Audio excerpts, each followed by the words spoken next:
Hi, my name is Mohammed Zaid Khan, and I'm the CEO and founder of the Vortex Corporation. So what we do is we are marketing agency, and like any other big fishes in the market, we market different brands digitally. And our main point is we are into branding and designing actually. Uh, we market the brand globally, and this is what this is what our main nature of business is. So we are working right now. We are working locally with the local clients, and we are expanding our business into the US market now. We have been in the UK market particularly, but now we are expanding into US market. So yeah, uh, like other big fish in the market, they are actually into uh, e-commerce markets. Like they are uh, marketing their business in Amazon, eBay, Etsy. We don't do that. We are more into landing pages, sales funnels, and how to get leads for different type of business. I have worked in around 17 plus business types. I have worked in real estate. I've worked in e-commerce markets, and we have worked in salon type. So this is what we do. We are actually a marketing company. I love it. Okay, so it's early morning in the States, Zed. So thank you very much for saying yes. Because like, what time? So wait, where are you? So that way we know what time it is. We are in Karachi, Pakistan, and the time is 5:11 p.m. Okay, so it's the start of my day, it's the end of your day. I love that. I love that the Yeah, world is so small that we can yeah. actually be able to talk to people anywhere, which is really great. So I thank you very much for being You're here. welcome. You're welcome for inviting me. So I always say that in order to understand the business, we need to understand the person behind the business. So talk to me about your childhood. So from childhood all the way to university, tell me who you are. And I most likely will interrupt you if I have specific questions, but start from the beginning of who you are all the way up to university. And we'll talk about the business later, but especially because I'm in the same business. So I'm going to be very excited about talking about specific things. Definitely. I'm excited too. Okay, so I'm right now a A levels graduate student, and I studied O levels in Pakistan from the. Oh, wait. So you're already starting so early. So I'm like, so A level. Oh, okay. Let's start when you're younger. So where were you born, raised? But do you have siblings, etc.? Okay, so I was born in Hyderabad, Pakistan, and we shifted from Hyderabad to Karachi, from a smaller town to a larger, bigger town in when I was 3 to 4 years old, and my father got promoted into a bigger company, and he took our family from Hyderabad to Karachi. So there was my adulthood. It started in Karachi, and I developed myself into different schools and colleges. Then I started going to a big renowned school called Beacon Light Academy, and I studied my O levels from over there. I had great experience with the teachers. I was a great, what's called table tennis, right? I was a great player in table tennis. So I started my journey from over there. I did A level, O levels from over there. Then I escaped my school because I was lacking behind in studies. Because Wait. I'm gonna pause for a second. I'm gonna pause for a second. So let's start from the beginning. So how was it for you going from a small town to a large town? Because I live in a in the suburbs. big difference, big difference. People living in smaller towns have smaller brains. They have limited capacity to think. They have limited capacity to expand. And when you come out of a smaller city to larger city, you meet different type of people. You learn different type of opportunities. So what I think is, uh, if you want to develop your mindset, if you want to develop a child's mindset, take him out from where he is and put it into a bigger judge. There is an example that we have shot small fishes in our fish tank, and those fish tanks have the capacity to expand into feet long sharks. But if you put them into a small 3 feet tank, they expand into, they can expand only this. But if you put them into the sea, they'll expand into a big. So this is what I learned, and I think this is a big my father took us into this city, and it gave us a lot of exposure, lot of opportunities, and we learned from good people. So when you Did you have a lot of siblings? I mean, like how many? I mean, I shouldn't say. How many siblings do you have? And did they have the same experience of where, like, oh my God, like look at where we're going, or were they upset? They want to go back? And especially you have four including you. We are 4 brothers, and I'm the third one.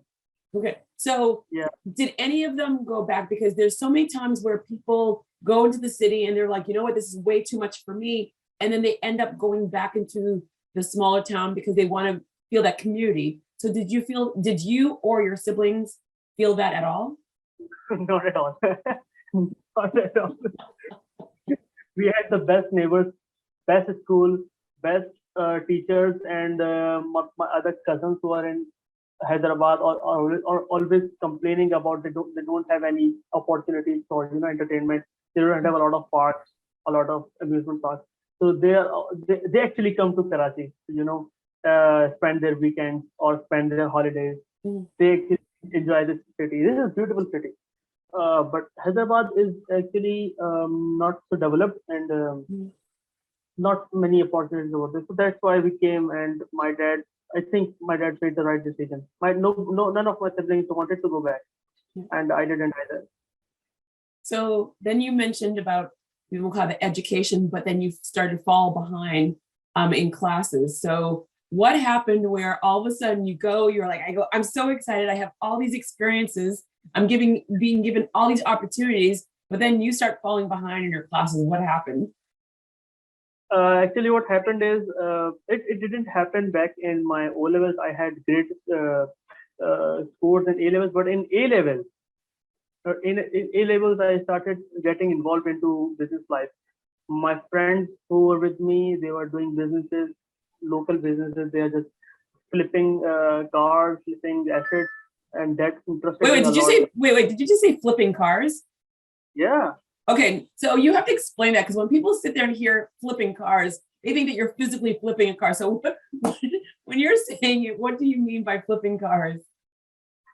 Flipping car would be to buy a car which is in bad shape, rehab it, put good speakers into it, and polish it, change the tires, and give it a good infrastructure, and then flip it into good money. That's just like how you do it with rent real estate, right? Mm-hmm, yes. Okay. So that's exactly what they were doing. So I got interested into it. I sold one, and that's where I lost interest into my studies. And I didn't fail actually. I got good grades in A levels as well. I got 1A star, 2A, and 2B. So it's funny because you started the whole entire concept of being an entrepreneur really early. So what age were you? I was 17, right? 17, right? I was 17. I'm 22 years old. Okay. So wait, you're 22 years old right now? Yeah. You're a baby. You're such a baby. I know, right? So you're 17 years old. You start like getting to the realm of entrepreneurship. Is there anyone in your family that's an entrepreneur? No, actually, this is a good point. This is a good question, because you get from your environment. You always learn from the environment, and your family is the main environment you have. Mm-hmm. But my family, none of my relatives are into business. They're all into employment, and they are doing good. I'm not saying that they are not doing good, but they're doing good.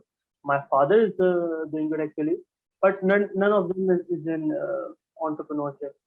So I'm the first one to escape the cycle. So I always say, like, because usually most people are in it, like they see it, uncle, a grandfather, grandmother, a mother, someone.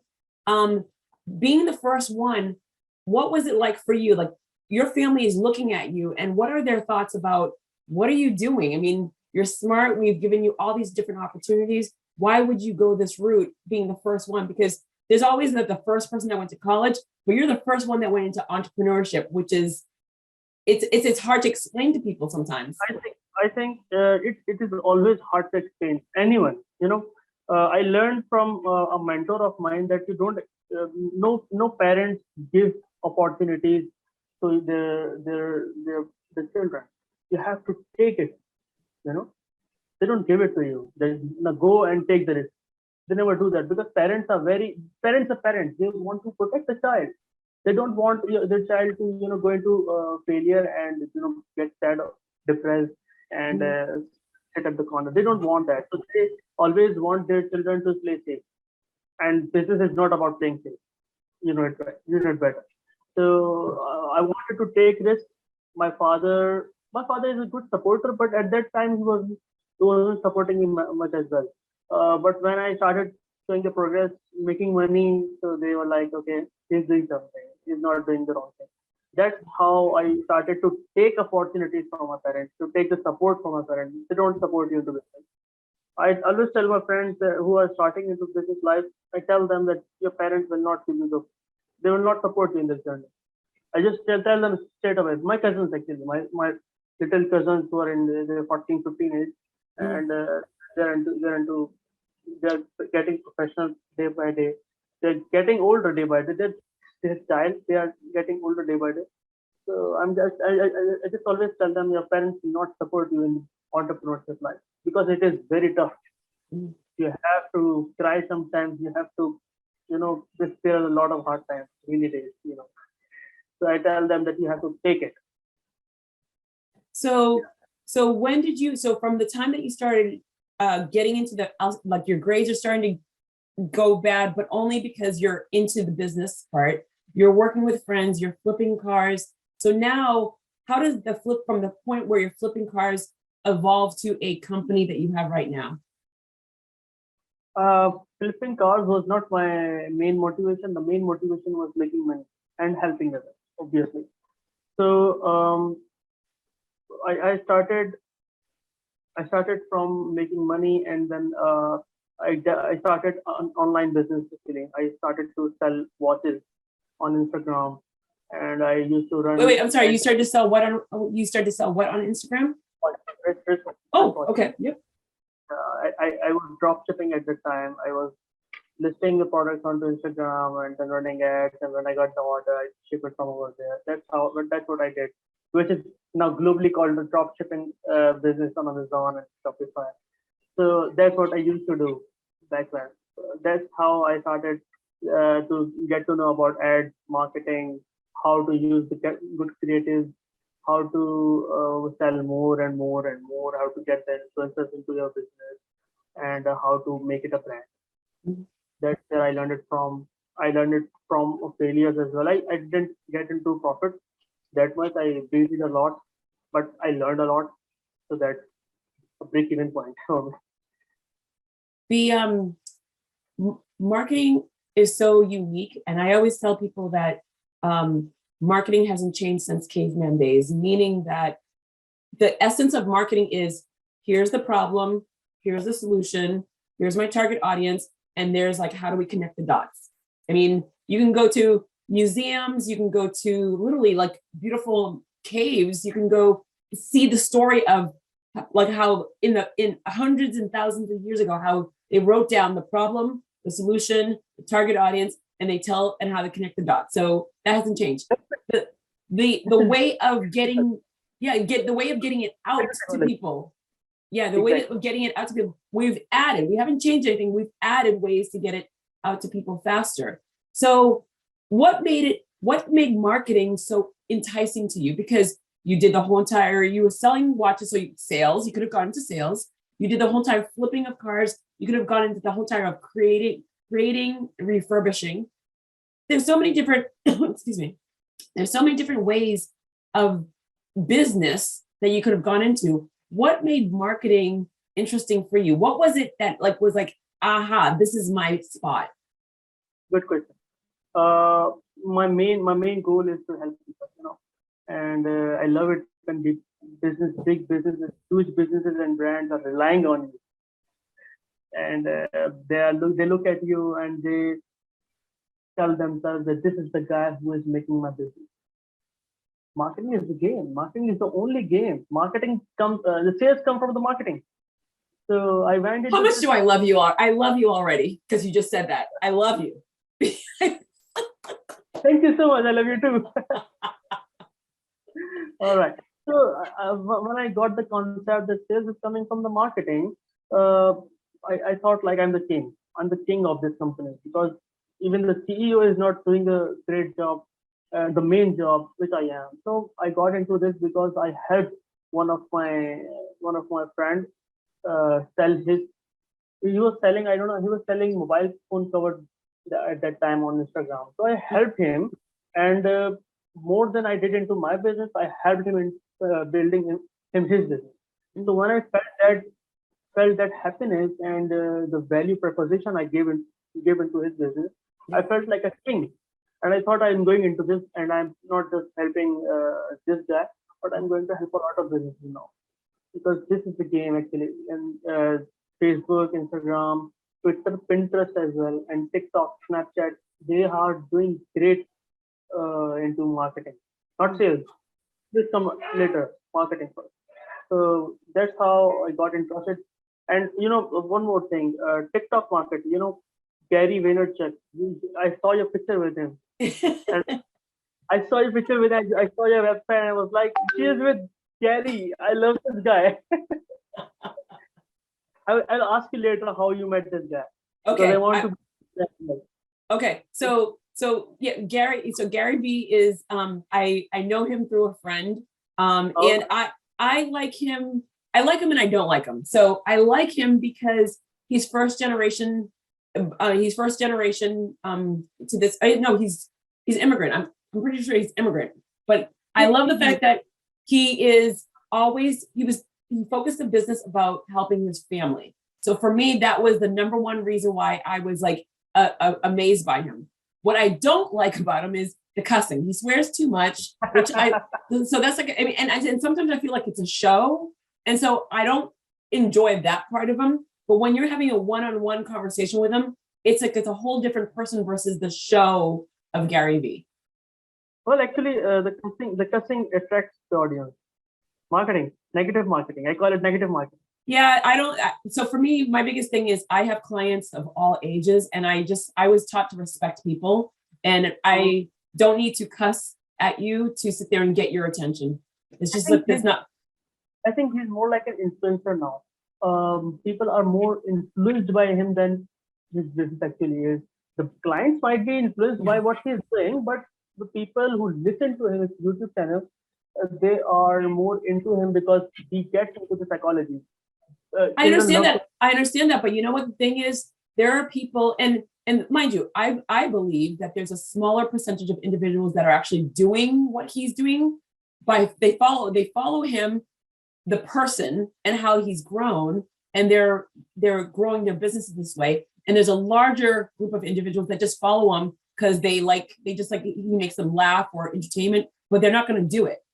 I mean, obviously, the world of an entrepreneur is so small because it's a risk. I mean, you're risking everything. You're risking your finances. You're risking your family time. You're risking your life, your health. You're risking a lot. And not all people are designed to be entrepreneurs. And so I think that a larger community of people that are listening to him and buying his books are just they want the entertainment, but they would never take a risk. Exactly. I just told you something that many of his followers are there for entertainment. Actually, they are not entrepreneurs, and entrepreneurship is not easy. It doesn't come handy. When you flip, I bought this pen and I sold it for $2 more. This is not entrepreneurship actually. The entrepreneurship is how you sold it and where you sold it and why you sold it, how much for you sold it. I will go a step further. Entrepreneurship is nice pen. I'm going to make a better one. I could, because then if you have the pen and you're selling it, but who made it? I want to be the one that made it. Definitely. Yeah. So okay. Back to you. So you focused on the marketing and but you didn't have the experience in it. How did you grow your experience? Because you were doing it, but anyone could just during the pandemic, people were just like, I'm going to go on TikTok, and they just learn it, but that they weren't experts at it. They were just doing it. So how did you become an expert, or how are you growing? Because you're still so young. So how did you become an expert where people are now like saying, hey, I'm going to pay you for doing what you do? I started my journey into e-commerce community. There was a huge revolution in Pakistan. There came a guy. There came two guys actually, Mr. Saqib Azhar and Mr. Sunny Ali. If you have heard about one of them, they are the pioneers of e-commerce in Pakistan. So they brought the Amazon business into Pakistan, and they are the main mentors of the half of the community we have in Pakistan. So he gave the awareness in 2017. I joined him when he was nothing, and slowly and steadily, I learned a lot from him. He gave us the mentorship how to market your product, your service actually. I'm really sorry. No problem. My next try actually. Acha, okay, so he told us more about how to market your services, because he brought the whole community into service agencies. They is everyone is telling how to sell on Amazon, and everyone is telling about how to market your product on PPC. So he's the guy I learned it from, and then I joined many courses on Udemy, learned a lot from YouTube. YouTube is the fish. YouTube is the sea full of fishes. You can learn from big sharks. I love Grant Cardone, if you have heard about him. I love Grant Cardone, Russell Brunson, Sabri Suvi. These are the people I learned from. And I learned from different people. So that's how the learning process goes. You don't learn in 2 days or 3 days or even 2 months. It took me around 1.5, 1.5 years to learn Facebook ads actually. That's how it started. It's what I love about you is what you're saying is you're self-taught. There are so many people that assume you have to go to university to learn something, and I always say learning is all around you. If you choose to learn, if you choose to become an expert at something, you're doing it, and it's a trial and error. But also you can learn if you want to learn. You can open a door, you can then open a computer, you can go and ask somebody. There's always a way to learn. So I love the fact that you committed to yourself a year and a half to learn about what you're doing. And so how did the company, from the time that you decided this is what marketing is, what I like, this is like my sweet spot, and to the point where you're learning. So what was that point from understanding this is what I want, I'm going to find out, I'm going to do all my research and development for myself, and then start the business? So when did the business start? The business started when I burned my other board. I always had board that I can complete my degree and get into a company, do a job, just like my relatives did. I had this opportunity. I still have this opportunity, and I have great emphasis on it from my family as well. I started this company in 2021 2022. Sorry, 2020 actually. Sorry about it. 2020, and when the corona was on its peak, the whole city was shut down, and I started this company because I was helping my friend into launching this business. So that's how I got into this business, and I felt like I understood that how useless getting a degree is. There are pros as well, there are cons as well, but I felt like for me, for an entrepreneur soul, I think that for me this is not something I would like to spend 4 years on, and a lot of money on it as well. So I left it at the side, started this company, started from 2 clients, and I made them profitable.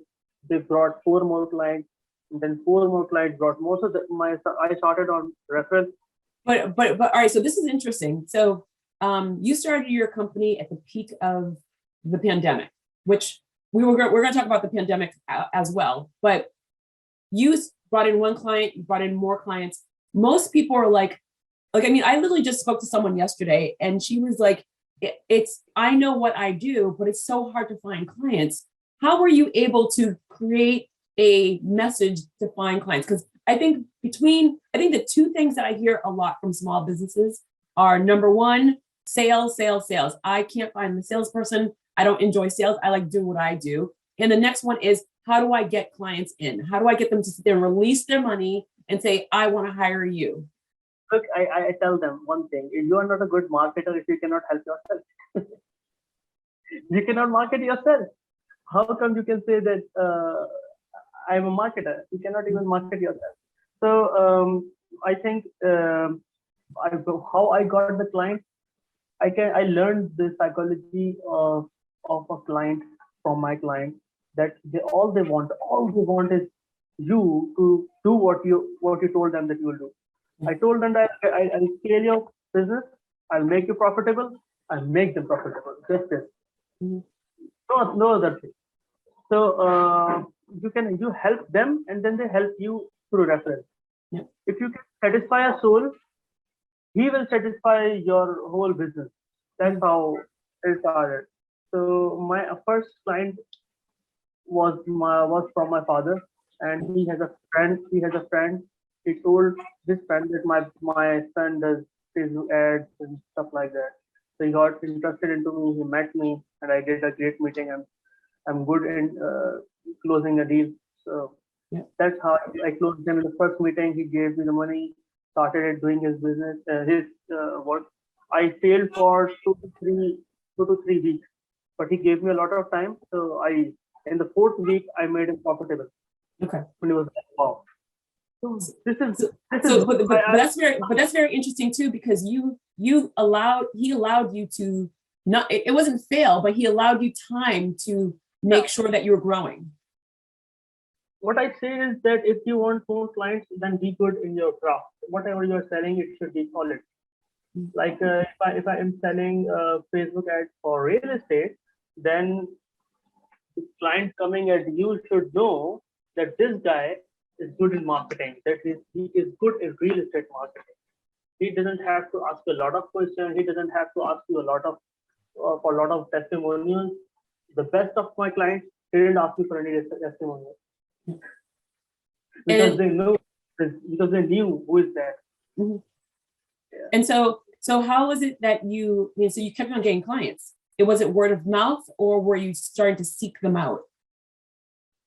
It came from both the ways, actually. I won't lie that the referral marketing is not where you can rely.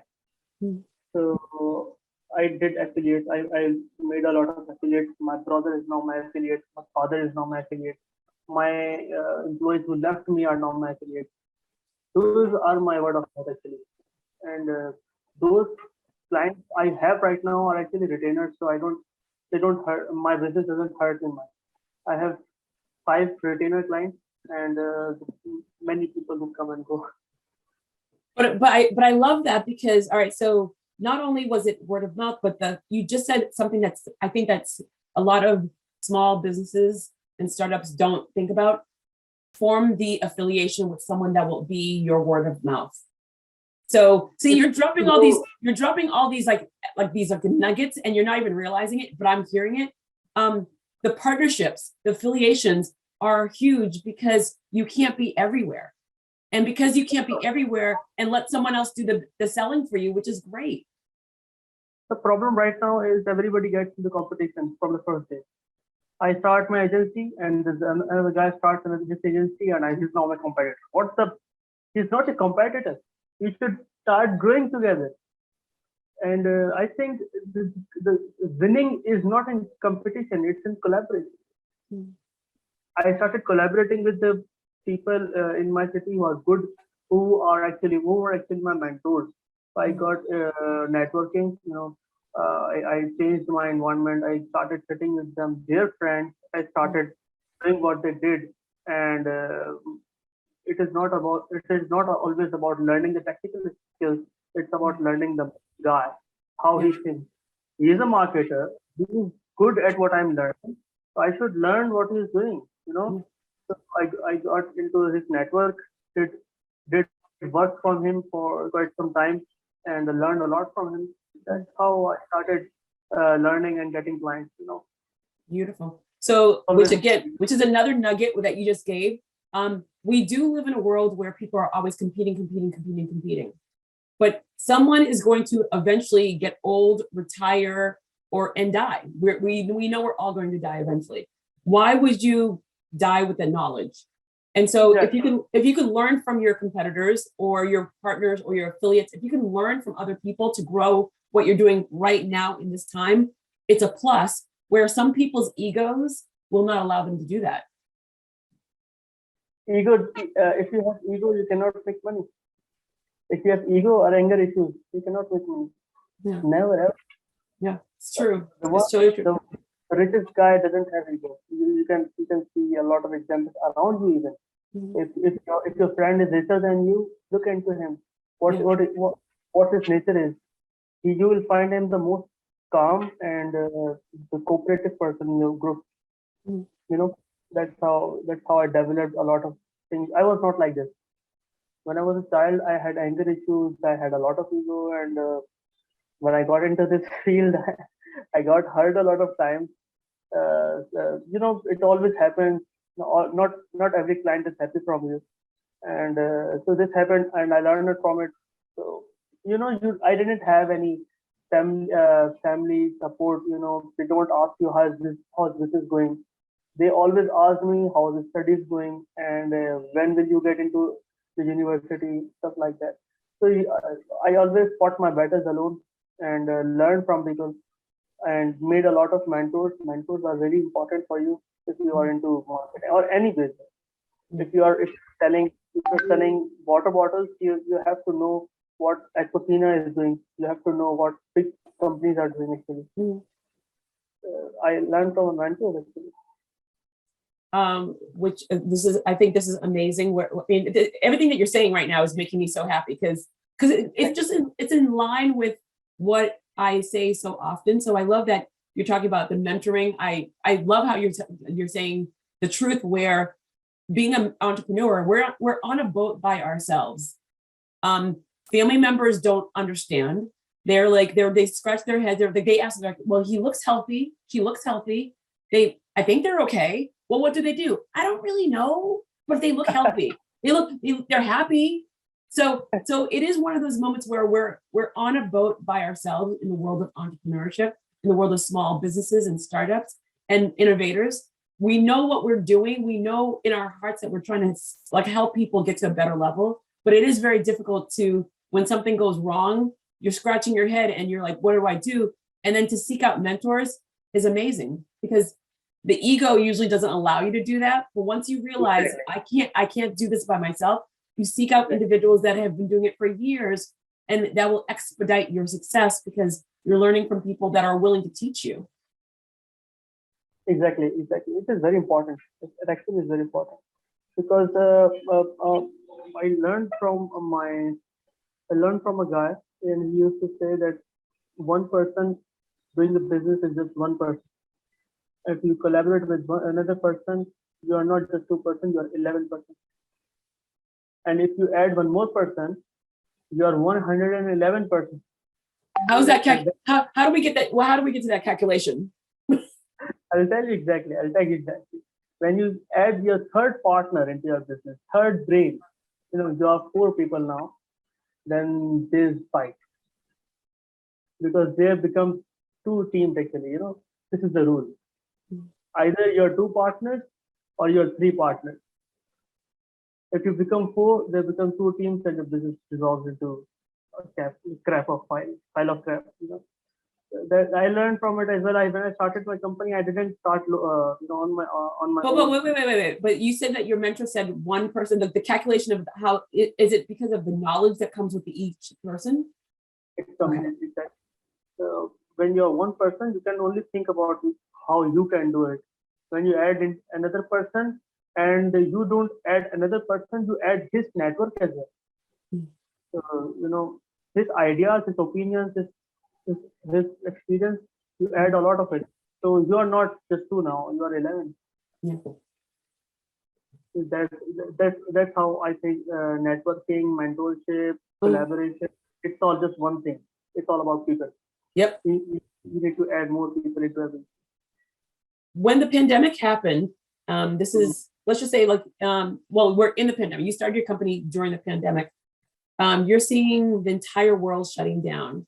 You're creating this business and your marketing is, so I deal 100% with the humans. I mean, like, so I am coaching and consulting the human beings behind the companies to make sure that they're growing, making sure they're empowering, making sure that they're getting to their goals in the most, with longevity, so what I focus on.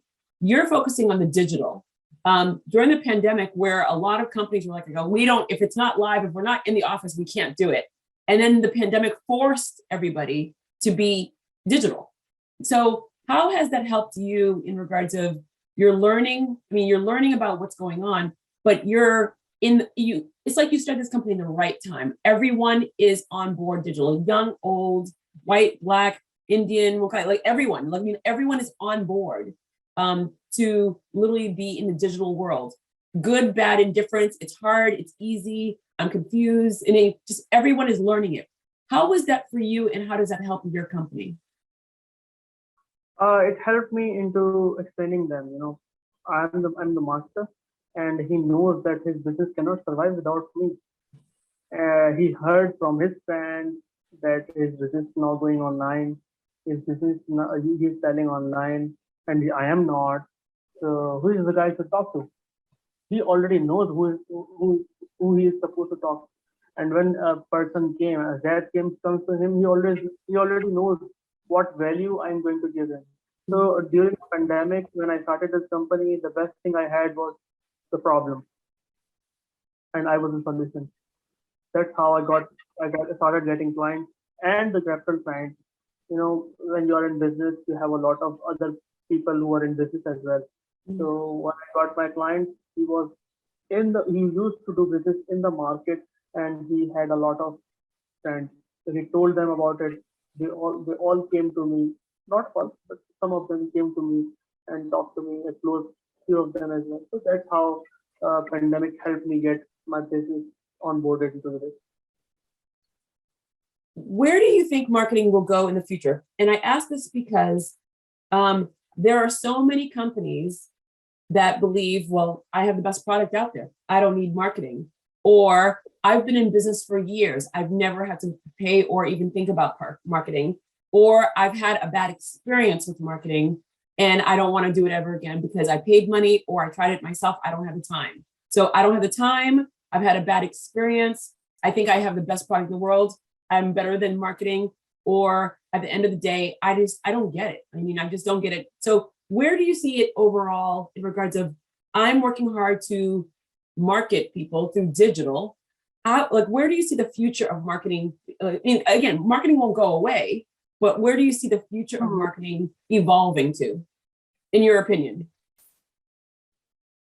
The marketing is the actual formula of marketing is to learn the psychology of your customers, and to develop that need into them.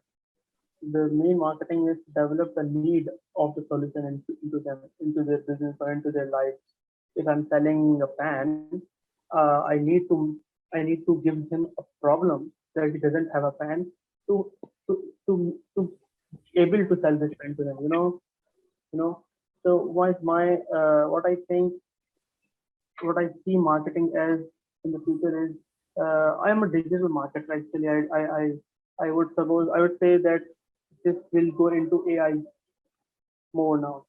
The website will change, and the the UI UX will change a lot, and it's all about humans as the population is growing, drastically all over the world, not in Pakistan or India.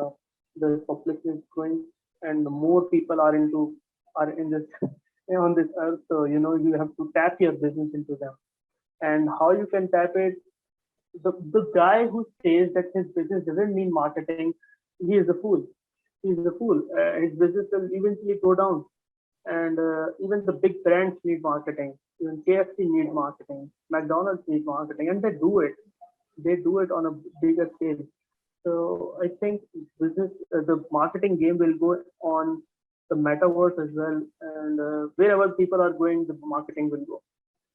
That this is the simplest answer I can give you. But Wherever the people will go, the but you marketing will said go. but you said AI.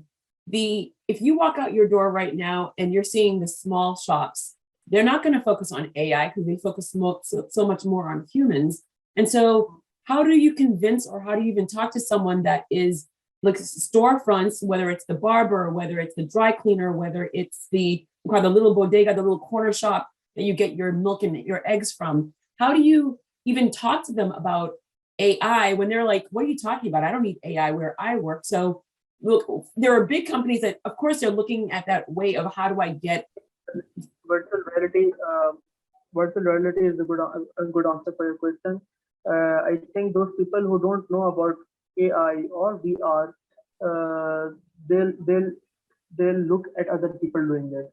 Like AI and VR is not going to come into the local businesses as soon as possible. It will take a lot of time. The bigger fishes will start doing it first, and I think KFC is doing it, and Disney. Okay, if you heard about it, the metaverse. If you heard about metaverse and how many brands are getting into it, you must have seen that Adidas, Nike, and bigger real estate properties are investing over in there.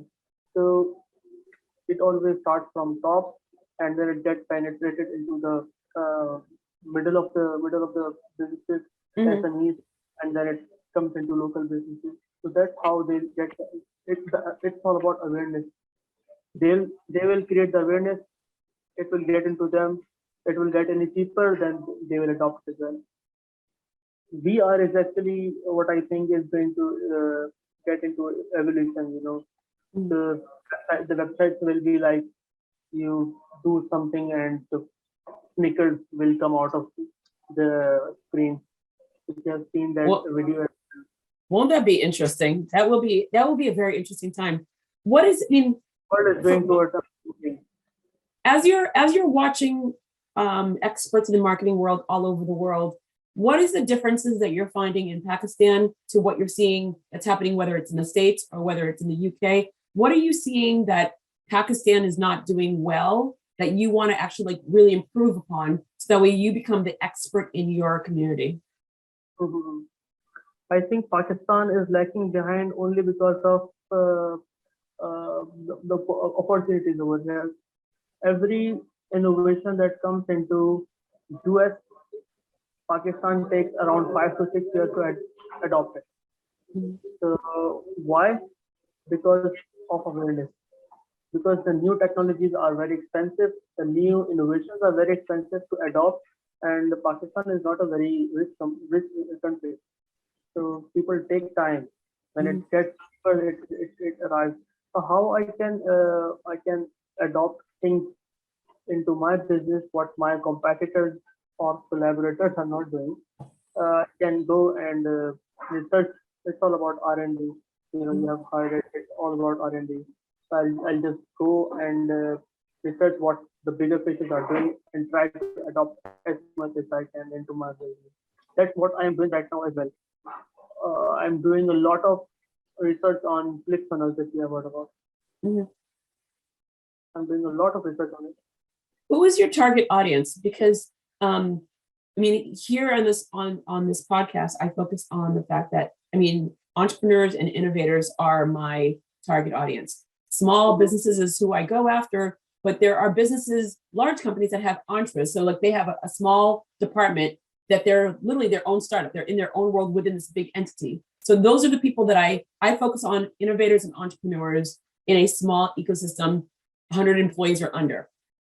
Who is your target audience? Who are the people that you're going after that make the most sense for your growth, but also for that resonate with you, that you resonate with that you with I'm sorry, that you resonate with them and they resonate with you. Hmm. My target audience is everyone who is having a business and they want to create awareness online. That's I find that to be very, very, I'm going to challenge that because everyone is, well, so is your audience people in Hawaii? Is your, I mean, like, I go, your target audience has to be specific. So when you tell me everyone, I'm going to challenge you by saying, that's the world. There's, well, God, there's 8.5 billion people on this planet. I'm sorry, 7.5 billion people on this planet. So who's your target audience? actually the target audience. I told you the very general answer to it. If I specify my niche, if I specify my business, it will come into the e-commerce people. I'll tell you. I'll give you this answer again. My target audience are those business owners who are into e-commerce. Okay. So when they are starting to go into Shopify dropshipping business, or they have a huge brand like Victoria's Secret, they need marketing, digital marketing. Those are actually my target audiences.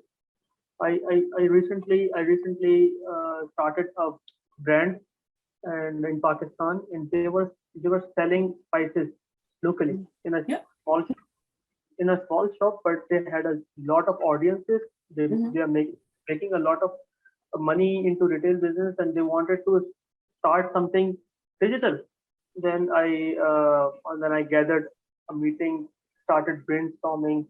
I started learning from India that how they are, how their brands are selling spices. I started working on it from 2021, June 2021, and I launched it in November. So it took a lot of research and development, and this business is making a lot of money in Pakistan. They're doing great actually. So that's how you do it. You learn and then you do it. Marketing is all about getting into the psychology, getting into the problems, and giving the solution to the target audience. My target audience is actually those people who want to who already have their businesses installed on Shopify, who already are running their businesses online, and their revenue is like 2x, 3x profitable. And my guarantee is to them that once I audit your business, I'll improve it to 7x. How has the how has your family seen what you're doing now? They see you with your clients, they see you with growing the business, they see that you're thriving in a short time, but you're learning so fast and you're gaining traction. Now, how has your family seen what you're doing? How are they responding to what you're doing? They're happy actually. They are happy what I'm doing, but they want me to complete my studies as well.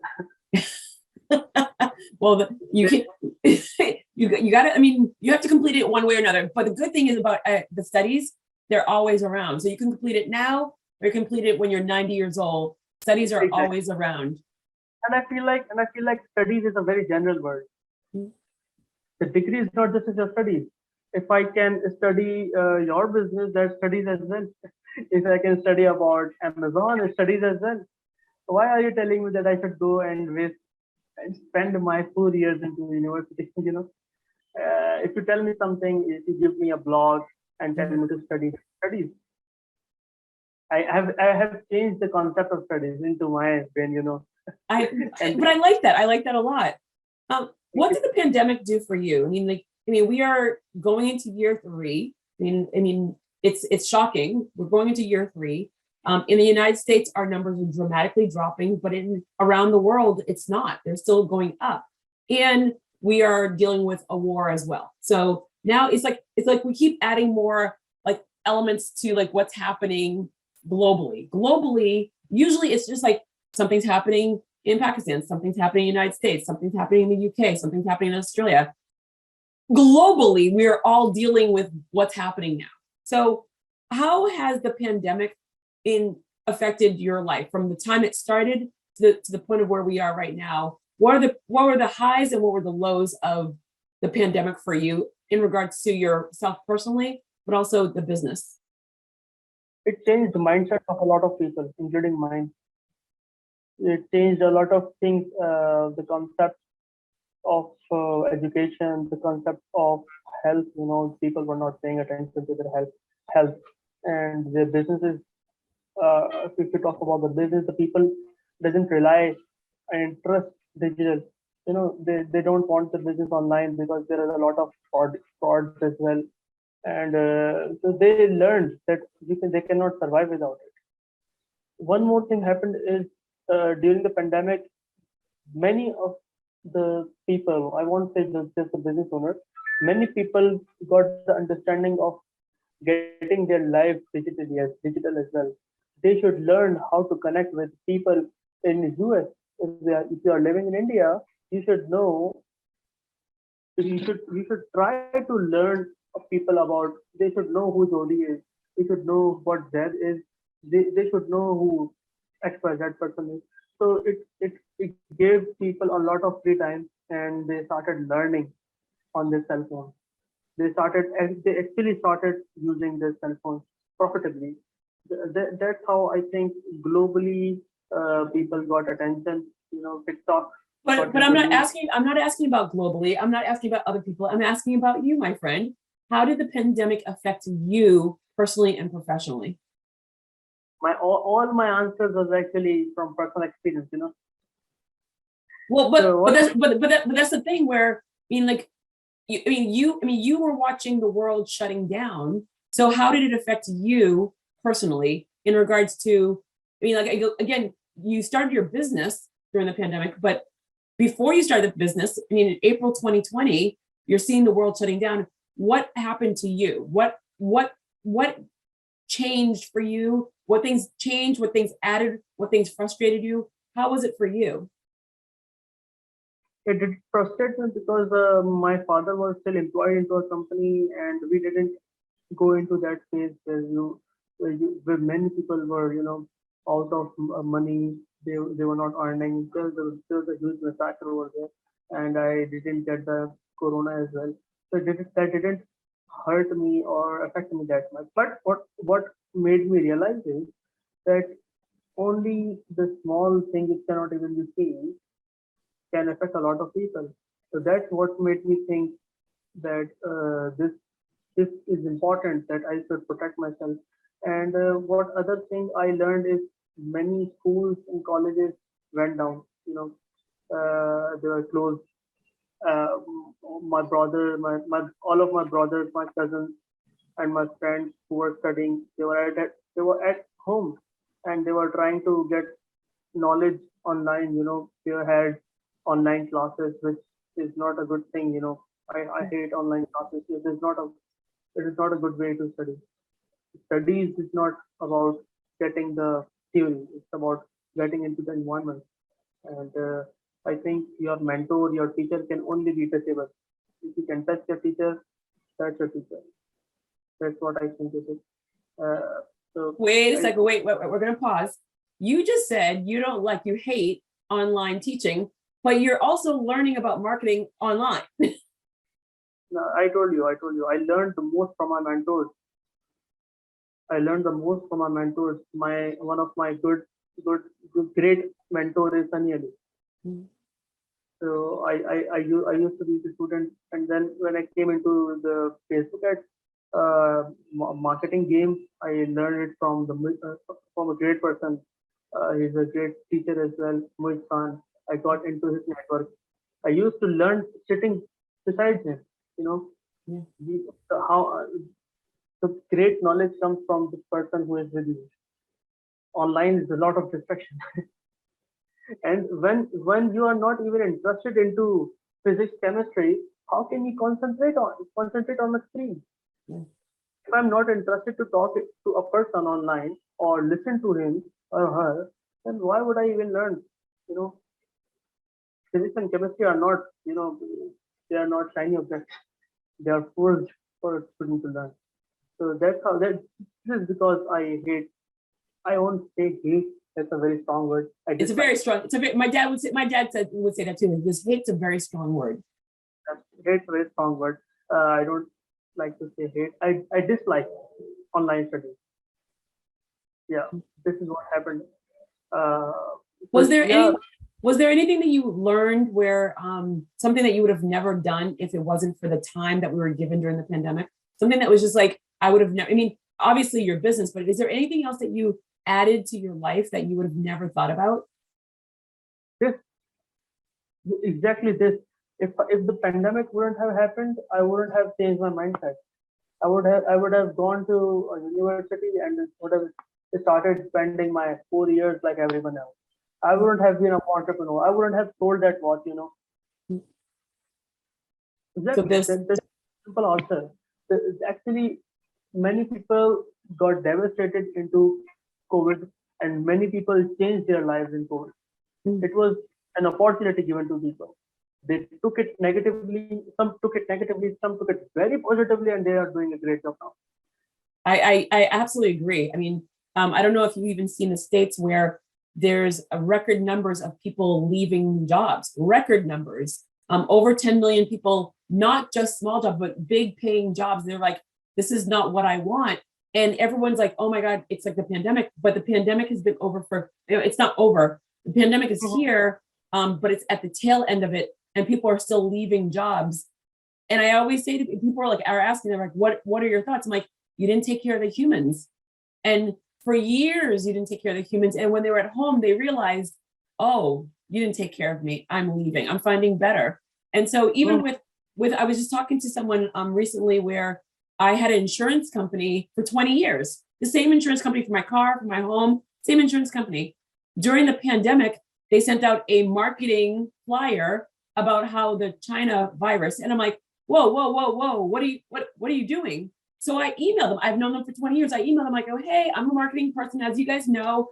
Um, maybe you didn't realize this, but you should have never, I mean, whether you believe it or not, you shouldn't have focused on writing something so negative.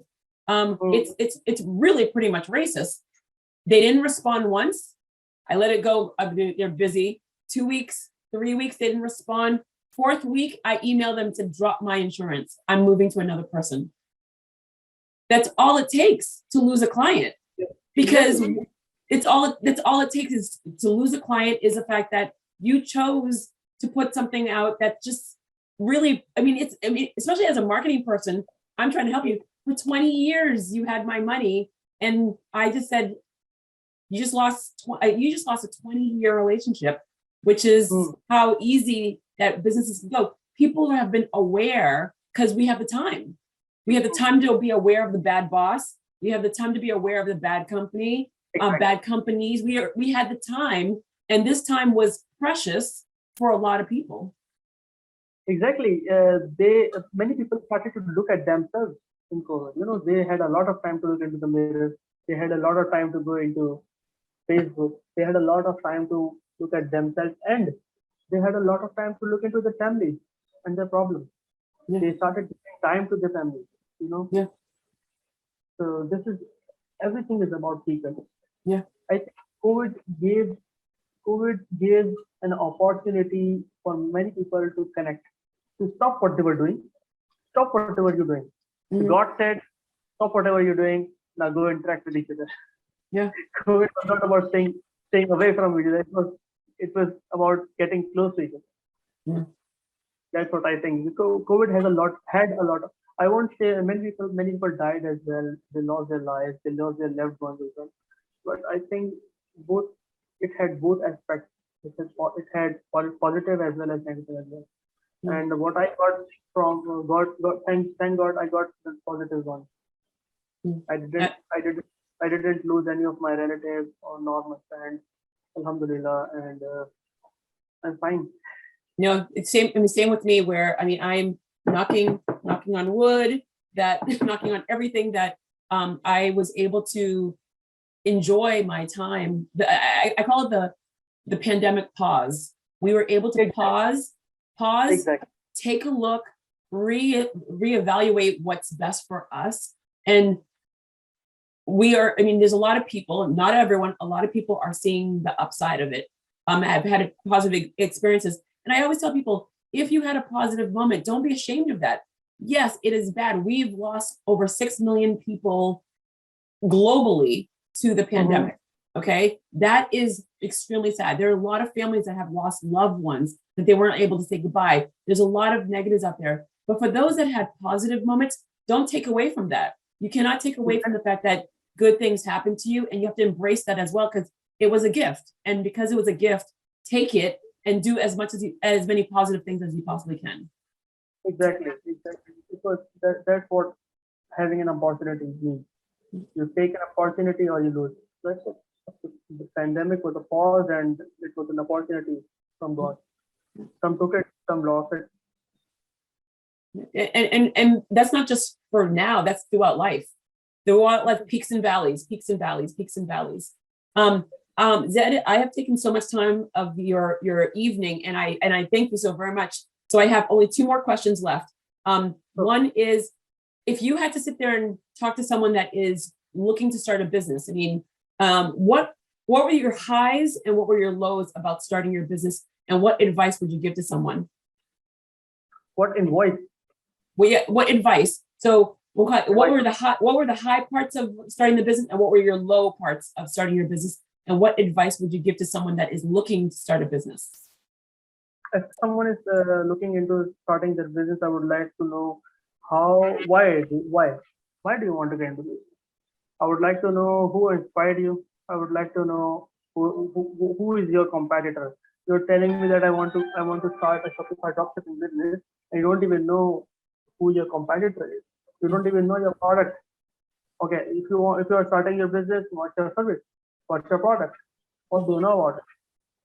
My first questions are not that much hard actually. They are very friendly, and they are more like starting to interact with them. And once I get to know where they are coming from, I get to realize their budgets as well. If they're coming from with a budget or they are just trying it. I would like to know if they're trying it or they have a mindset they want to do it. Both are different things. So yeah, I would like to know what inspired them first of all, and do they even know what they're doing, and possible losses of it. So and the advice I would give them, if a client once a client came to me with a good budget, and I told him to not start it right away. I'm a good salesperson. I call myself a good salesperson, but I told him not to come to me, and told him go to the YouTube, learn about Shopify dropshipping, get to know about what it is, then come to me. And then this is exactly what happened. He came to me after 3 days, and he told me that I learned about it, and I think this is a great thing. And I told him that let's do it. Now let's do it. But again, those are definitely some advice that you would give to someone. But what were the good things that happened to you in your company, and what were the bad things that happened to your company? So your high and low when you first started. I didn't get the question. You didn't what? I didn't get the question. Okay, so when I asked you what are the highs and what are the lows, so everyone has peaks and valleys. So what was a great thing that you're so excited because this happened to your company? And what was something that really unfortunate it happened to your company? You're like, oh, I learned my lesson. During regarding pandemic? Yeah. Oh, I see. Well, the entire time during your company. So when you were first starting, the highs and the low. Mm-hmm. The highest, I would say that, okay, I'll start with the lowest. I wasn't the sole founder of my company. I started with a friend who is also a marketer, who is a Facebook ad marketer. He's not a marketer, he's a Facebook ad specialist, I would say. I started with him, and the partnership is very common nowadays, and the breaking of it is even more common. Mm-hmm. So this got exactly what happened with me. He was my good friend, and I suggest and I advise to never partner up with your friend. He was my good friend, and we started this business. His and mine goal were not same. I wanted my business to go into millions, and his mind was to just earn for his family. He was a family person. I'm not married. He was so he was not married. Actually, he was getting married. So he wanted to start saving money, and business is not about saving money in the first year, I would say. It's not about saving money. It's about business development. So his mind was not exactly how I wanted to take my business forward. So I would suggest to not partner up on the first. I would say start on your own, get your own, get yourself bloody with first. Mhm. When you know about the ins and outs, when you have learned and you have done some business, then if you want to get some money into your business, then you can do partner. So this is what happened to me as well. I started with a partner. He was a good guy. He was my friend, but his goals were not the same as mine, and he had different goals and Mhm. responsibilities as well. So this is how I ended my first partnership, and I thought it was the end. You know, Are, are you guys still friends? actually yes, we are right now because if I if if I had the ego, we wouldn't be friends because he was on to fighting with me. He still appreciate that how I dealt with the situation. He Mhm. still says, "Well, Zaid, you did a great job. If you would have left it on me, I would have fought you." So I would have. I said, "Okay, let it go. Let the bygones be bygones." So it happens like that. We are still friends, and I Good. just met him recently. I went him to learn about a new thing in Facebook Ads Manager. I went to learn about it, and Mhm. he taught me. We had coffee together, and it was a great moment. And he actually thanked me that how I ended the partnership. Yeah. I took all the bullets actually. He was his tongue was a bullet, and I took all the bullets, and I didn't retaliate. Yeah. It's all about. If I told you at the start of this meeting, if you have the anger issues, you cannot do business. A successful business issue, a successful businessman is a person without anger. Yeah. Well, it's true because when you are fueled with anger all the time, everyone sees it. Everyone, even if you don't verbally say it, they can see it. They can feel it off of you. And so you have to be able to, as I always say, you have to bite the bullet for a lot of things. Bite your tongue. That if you're an angry person or egoistic person, you won't even have the smile. And a smile is the best closing technique. I do like that. Well, this is good because I smile a lot, so this is a good thing. You're, you have a beautiful smile actually.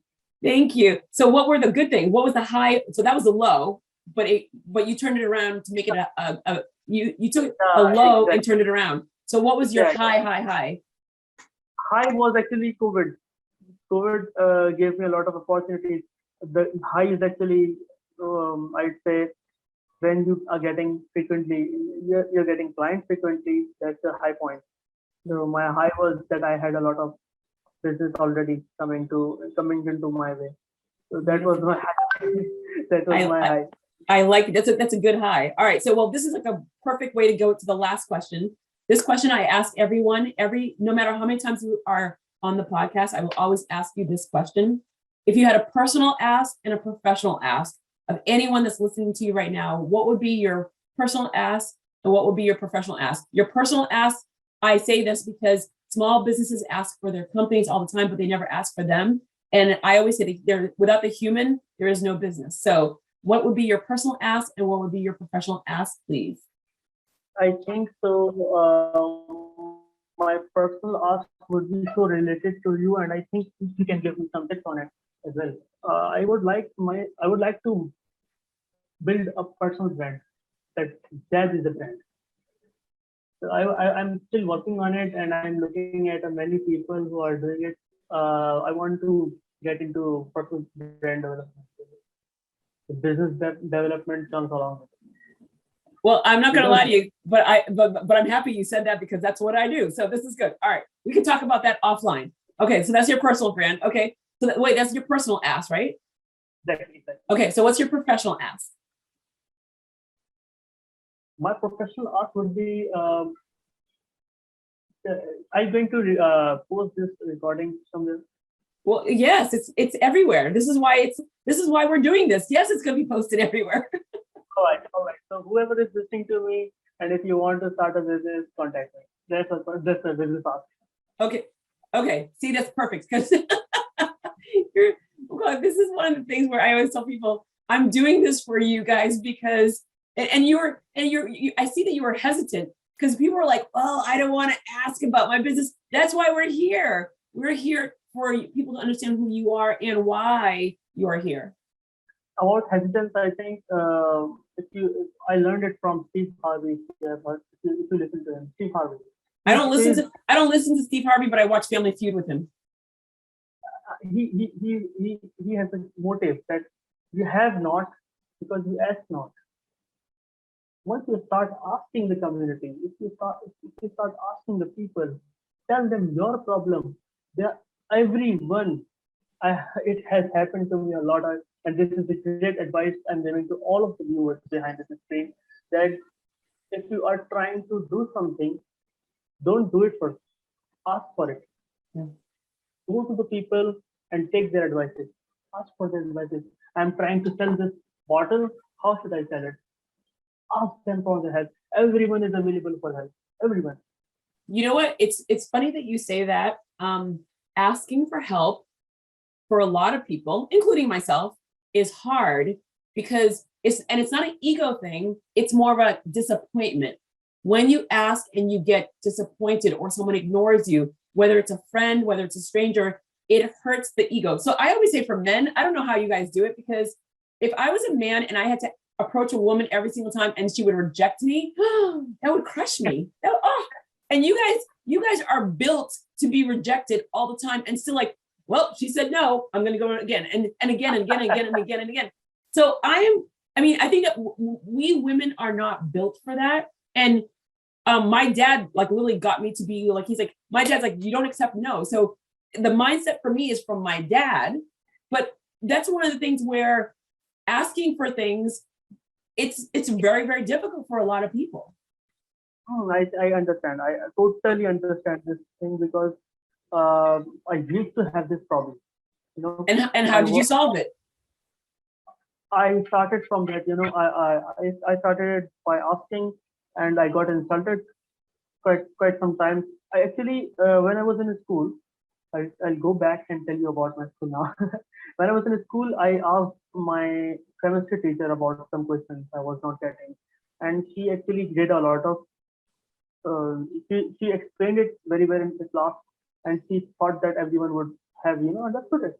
So I went to her, and she might not be in the right mood, so she insulted me that we should leave chemistry and should not get into it. I took it into my heart a lot that I scored A stars in O levels. So I learned from it, and then I got into the business field. I realized that it is very important to ask. It is very important to ask. If you cannot ask, you cannot do business. If you cannot ask your clients that what do they need, how are you going to do the business? Your questions should be strong. Selling is all about questions. It's true, and we ask a lot of questions, and I thank you very much for answering a lot of my questions. This is one of the things where, again, my beautiful intern Humna introduced us, which is I'm very, very thankful for her, because this was such a wonderful conversation to start my day and hopefully to end your day. She's close to being my fiance. The what? She is close to being my fiance. What? She did not tell me. Is this breaking news? Breaking news. Oh, all right, even better. Oh, yay! Congratulations. Wait, I can't say congratulations yet because you said close to being, so I can't say congratulations yet. Okay. Yeah, actually, she has the idea. I wouldn't say it doesn't happen like how white people do it in their culture. She has the idea. Well, all right. I'm gonna say pre-congratulations until we say congratulations. All Okay, right. perfect. Zaid, it was an absolute pleasure. Thank you so very much for your time. Thank you so much for your time, for your questions, and your beautiful smile. And thank you. And we will connect offline. So just email me and then we'll set up a time to have an offline conversation. Perfect. I would love to.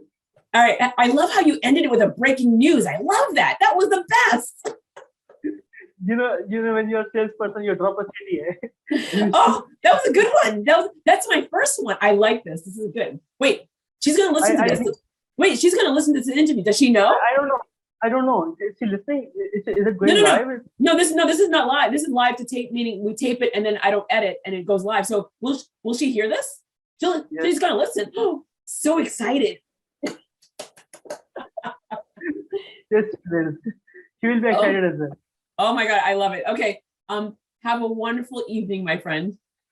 Thank you so much, and you have a wonderful day ahead. All right, bye-bye. Bye-bye.